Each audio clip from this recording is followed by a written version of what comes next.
ओम शांति। सारा खेल ही है भाग्य और दुर्भाग्य का। अच्छा भाग्य अच्छे कर्मों से बनता है और बुरे कर्मों से दुर्भाग्य बनता है। तो आज से हम अपने अच्छे कर्म करें। एक दिल वाला सबको दिल वाला बना देता है। अगर उसके ऊपर दिमाग वाले का असर ना हो तो एक भाग्यशाली आत्मा क्या करती है, अपने भाग्य की वाइब्रेशन से सबको भाग्यशाली बना देती है। हर चीज़ का सलूशन होता है, माना हल होता है, जो कि वह समर्पण ही है। तो क्योंकि समर्पण जो है ना, वह ऐसा पावरफुल है जो अटैचमेंट को ख़त्म कर देता है। अटैचमेंट ख़त्म करता है। जहाँ अटैचमेंट है ना, अटैचमेंट होती है, वहाँ क्या होता है, हर तरह के नेगेटिव वाइब्रेशन फैलते हैं, जैसे डर की, चिंता की। और अगर अटैचमेंट नहीं है तो कुछ भी नहीं है। ना वहाँ डर होगा, ना चिंता होगी, ना भय होगा, ना घृणा होगी, कोई बात नहीं होगी। तो निश्चय के आगे संशय की कोई जगह नहीं है और शक्ति के आगे डर की कोई जगह नहीं है। तो जहाँ डर है ना, वहाँ चिंता, और फिर डर भी आखिर किसको लगता है? कभी हमने सोचा है, जो कमज़ोर है, जिस चीज़ के लिए कमज़ोर हूँ मैं, तो उस चीज़ में मेरे को डर लगेगा, चाहे मैं पढ़ाई में किसी भी। तो वरना डर तो कोई का मतलब नहीं है कि डर लगे मुझे ना। जब सर्वशक्तिवान का साथ है और मैं हूँ निश्चय बुद्धि, तब तो ना ही मेरे अंदर संशय है और ना ही मेरे अंदर डर है। क्योंकि मेरा साथ किसके साथ है, तो मेरी जीत हुई पड़ी है ना। क्योंकि मैं किसके साथ हूँ? परमात्मा। परमात्मा तो दुनिया के सिस्टम से हटकर काम करवाता है, तभी तो उसका सारा मन सिस्टम वही देखता, वही रखता, सब कुछ बैठता वही। तो शिव बाबा का सारा सिस्टम निश्चय है ना के आधार पर चलता है। तो दुनिया का सारा सिस्टम जो है ना, वह डाउट के आधार पर चलता है। तो जब हमें परमात्मा निश्चय है ना, तो जहाँ पर डाउट है ना, वहाँ पर हमें चिंता बनी रहेगी। संकल्पों की स्पीड बहुत तेज होगी और जहाँ पर निश्चय है वहाँ पर मन स्टेबल नहीं हो सकता, सब कुछ गड़बड़ लगेगा। तो शिव बाबा निश्चय बुद्धि वाले बच्चों से ही दुनिया के सिस्टम से हट के काम करवा सकता है ना। तो मोह कोई धागा नहीं है, मोह आत्मा को बांधता है। केवल निश्चय बुद्धि चाहिए। प्रेम आत्मा को स्वतंत्र करता, मोह आत्मा को परतंत्र बना देता है। तो फिर हमें क्या होता है, डाउटफुल आत्मा को हर समय कुछ ना कुछ देखना पड़ेगा, है ना। जहाँ जाएगा वहाँ डॉट होंगे। तो हर चीज़ में हम क्या करेंगे, डाउट ही रखते रहेंगे। तो अपने संकल्पों में ही डाउट रखते हैं।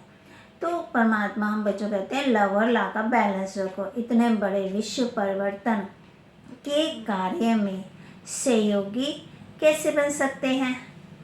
जब अपने ऊपर पूरा निश्चय होगा, जब निश्चय के आधार के आगे बुद्धि ना चले, तभी जीत होती है।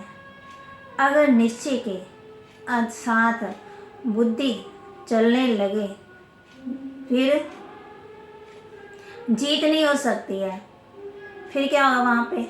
दुख के समय सारी दुनिया एक भगवान के ही पास जाती है, भगवान को पुकारती है ना, तो लास्ट सहारा सबका वह ही है, परमात्मा भगवान। जब आत्मा अपने परे मना हाथ पैर मार लेती है पूरे हर चीज़ में, तो लास्ट सहारा एक वह ही रहता है, कौन? परमात्मा।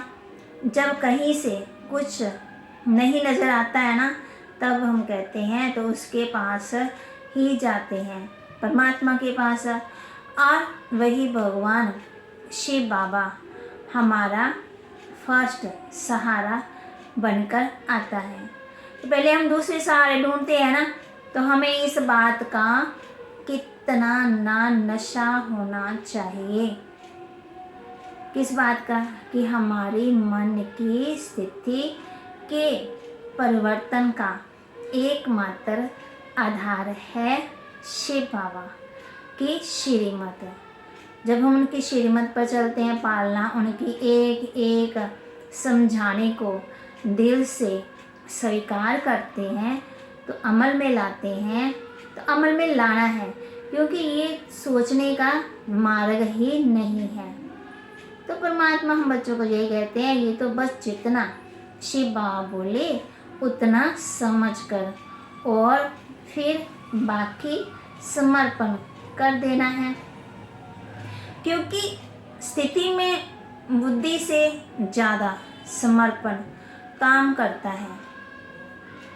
तो दिल का समर्पण अर्थात दिमाग का नहीं, दिल की समझ, तो दिल की सुननी चाहिए। अब परमात्मा बाप की डायरेक्ट नज़र हम बच्चों पर है ना, तो शिव बाबा अपने समान आज्ञाकारी, वफादार और फरमानबरदार और ईमानदार, अर्थात अपने दिल के टुकड़े की संभाल नहीं करेगा तो किसकी करेगा? अगर हम ये सोचेंगे हम परमात्मा के दिल के टुकड़े हैं, तो संपूर्ण रीति समर्पण हो ही जाओ। अर्थात अब आपके पास कुछ भी पुराना नहीं है। ये तन अर्थात तन की कोई भी किसी भी तरह की प्रॉब्लम है ना, ये मन की हर तरह की कमी, कमजोरी, धन अर्थात आपके कारोबार का फायदा और नुकसान, संबंध संपर्क में, आपके कांटेक्ट में आने वाली, चाहे वो आपकी माँ, पत्नी या पुत्र कोई भी है, हर तरह से कि आत्मा, स्वभाव, संस्कार, स्वपन से सब परमात्मा बाप का ही है। जब हम समर्पण करते थे अर्थात आप आत्मा केवल परमात्मा बाप की हो और आपका मेरा एक परमात्मा पिता ही है, तो अब हम सोचना बंद करो। परमात्मा बच्चों कहते हैं ये सोचना बंद करो, कुछ भी हो, 1 सेकंड से कम समय में शिव बाबा को दे दो। बस निश्चय और धैर्यता की ज़रूरत है, और निश्चिंत होते ही विजय हुई पड़ी है। जब हम निश्चिंत हो जाएंगे ना, तो हमारी विजय है। यदि आप परिस्थितियों को ना देख के परेशान होते हो, तो अर्थात आपके अंदर मैं और मेरापन है कि मैं कर रहा हूँ, मेरे सिवाय कोई कर ही नहीं सकता। जब कुछ परमात्मा बाप हवाले कर देते हो गया, तो परेशान होने की ज़रूरत ही नहीं है। हम क्या हो जाते हैं, क्योंकि चक्कर चलता रहता है ना, हर संकल्प बाप को समर्पण करो, बार बार मन बुद्धि पर अटेंशन रख, मन बुद्धि को हमने क्या करना, पकड़ कर बाप के पास ले जाओ। क्यों? क्योंकि यही सहज से सहज तरीका है। हिसाब किताब कि वक्त करने का नहीं है। जब आप हल्के रहेंगे ना, तभी तो आप दूसरों को मना आत्माओं का कल्याण कर सकते हो।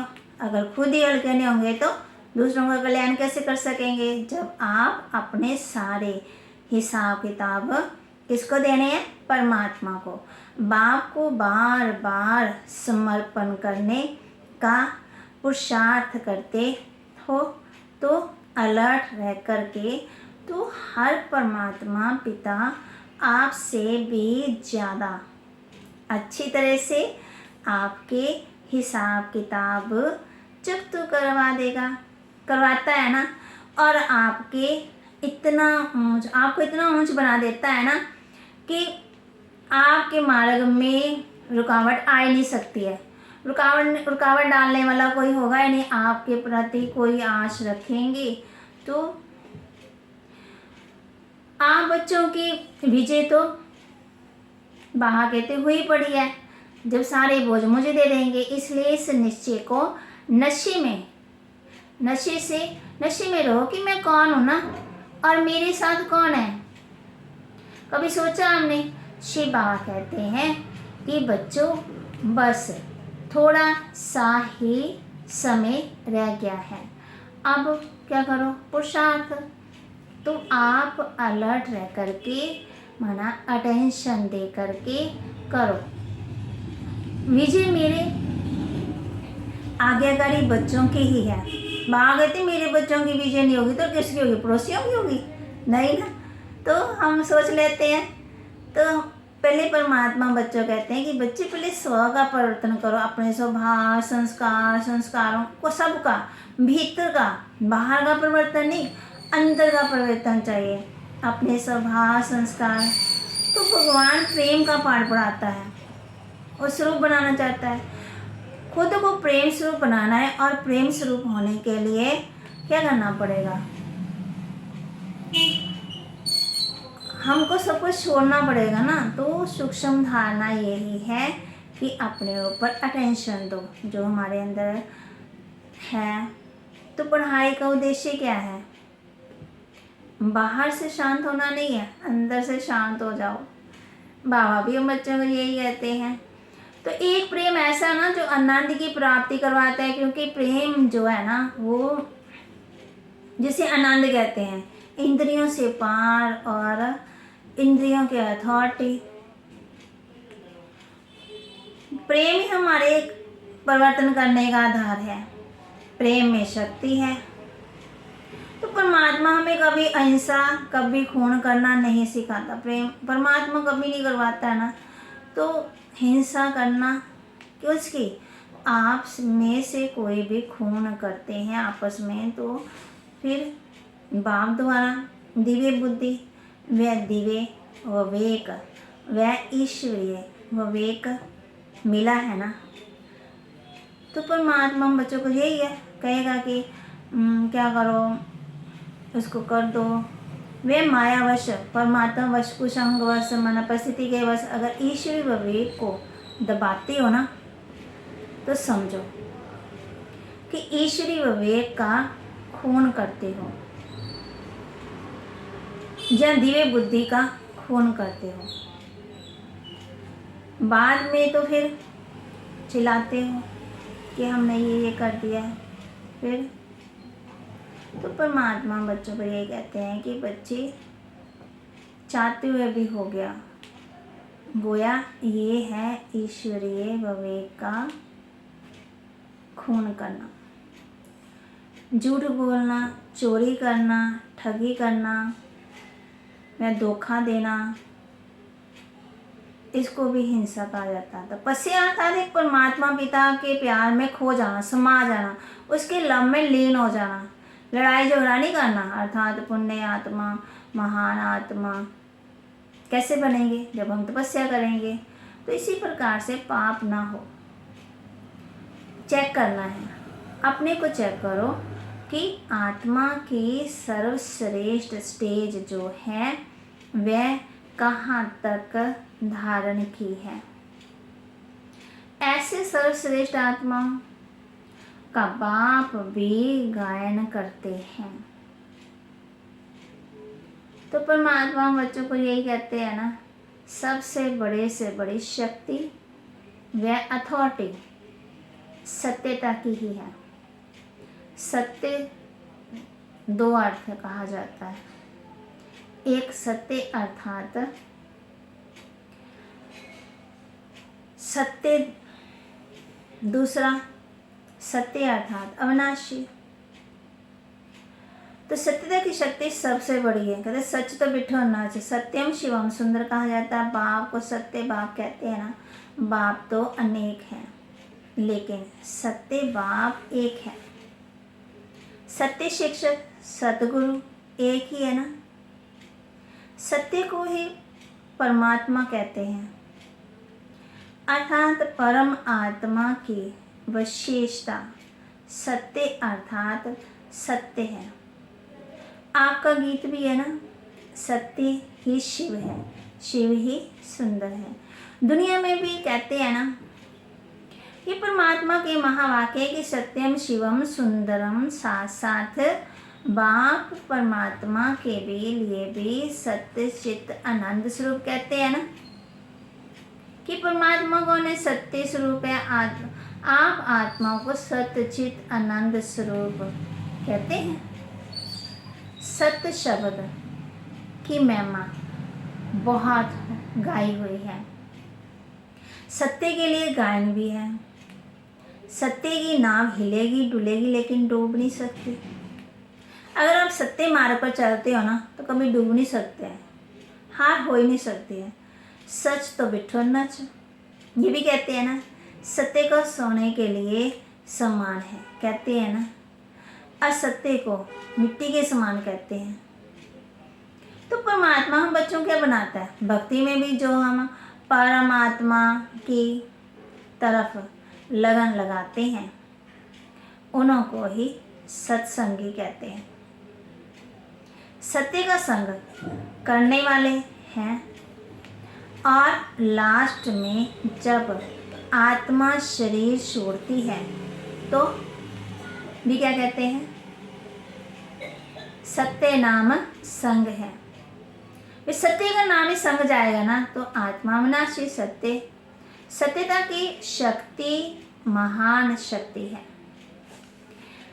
सत्यता की शक्ति से सतयुग बनाते, बुराइयों पर विजय पाते, स्वयं भी सत्य नारायण सत्य लक्ष्मी बनते। ये सत्य ज्ञान है जिससे हम ये बनते। सत्य बाप का ज्ञान है ना, इसलिए दुनिया से न्यारा और प्यारा है।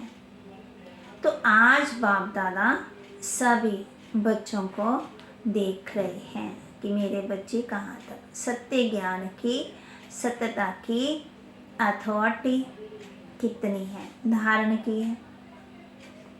बात चेक कर रहे हैं ना, तो सत्यता हर आत्मा को आकर्षित करती है।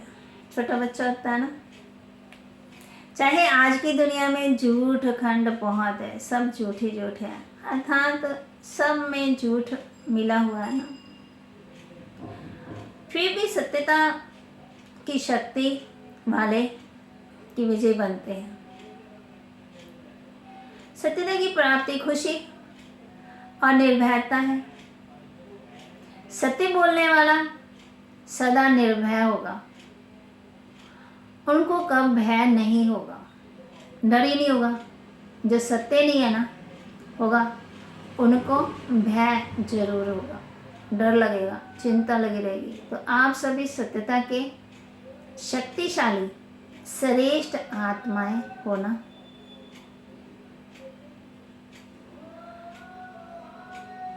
तो परमात्मा भी हम बच्चों कहते हैं कि सत्य के मार्ग पर बहुत मुश्किल आती है, इसलिए हमने क्या करना है? सत्य